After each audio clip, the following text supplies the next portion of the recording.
क्या कहा आपने? आपने शायद मुझे गलत समझा। मेरा कोई बच्चा नहीं है। बच्चा होता तो शायद मैं कभी अलग नहीं हो पाती।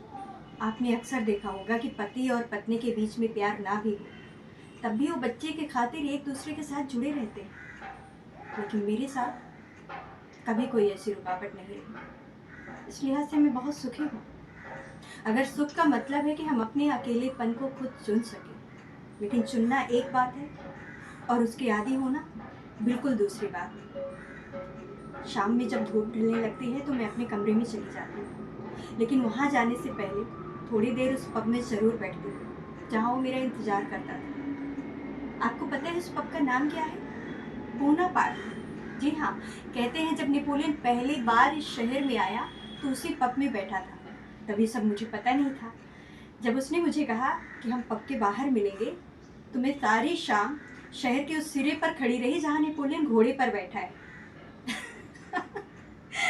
अभी सोचती हूँ तो मुझे हंसी आती है। ये आपको कुछ अजीब नहीं लगता? अच्छा, क्या कभी आपने भी अपनी पहली डेट इसी तरह से गुजारी है कि आप किसी पब के बाहर खड़े रहे और आपकी मंगेतर किसी स्टैचू के नीचे? बाद में जो उसके शौक थे वो मेरी आदत बन गई। हम किसी ऐसी जगह पर चले जाते घूमने जहाँ वो मुझसे मिलने से पहले बैठा करता था, या उस जगह जहाँ मैंने अपना बचपन गुजारा था।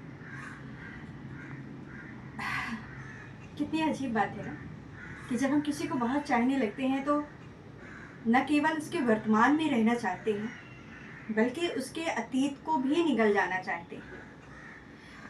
हम इतने ईर्ष्यालु हो जाते हैं कि हमें ये सोचना भी असहनीय लगता है कि कभी ऐसा समय रहा होगा जब वो हमारे बगैर रहता था, किसी से प्यार करता था, सोता था, जागता था, किसी से मिलता था।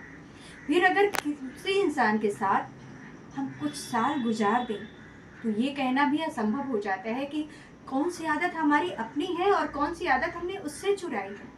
जी हाँ, ताश के पत्तों की तरह वो आपस में इस तरह से घुल मिल जाती हैं कि आप किसी एक पत्ते को उठाकर ये नहीं कह सकते हैं कि ये मेरी अपनी आदत है और ये उसकी है। इसीलिए मैं कहती हूँ कि हम में से हर एक को मरने से पहले इतनी छूट तो मिलनी चाहिए कि हम अपनी चीड़ फाड़ खुद कर सकें, अपने अतीत के तहों को प्याज के छिलके की तरह एक एक करके उतारते जाएं। और आपको हैरानी होगी कि हर कोई अपना अपना हिस्सा लेने आ पहुंचेगा। माँ बाप, बहन, भाई, दोस्त, पति, सारे हिस्से दूसरे के। और आखिरी की सूखी डंठल आपके हाथ में रह जाएगी जो किसी काम की नहीं है, जिसे या तो मृत्यु के बाद जला दिया जाता है या तो मिट्टी के नीचे दबा दिया जाता है। अक्सर लोग कहते हैं कि किसी के मरने के बाद दुख होता है।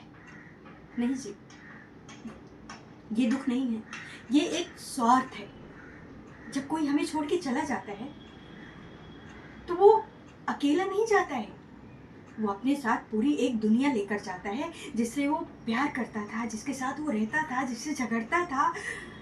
वो पूरी दुनिया लेकर अपने भीतर जाता है और इसीलिए हमें दुख होता है, क्योंकि हमें लगता है कि हमारा एक हिस्सा जिसे हम बहुत प्यार करते थे, जिसे हम झगड़ा भी करते थे, जिसके साथ हम रहते थे, अपने दुख सुख की बातें बांटते थे, वो हिस्सा अब हमारे साथ नहीं है। अब वो हमें छोड़कर चला गया है।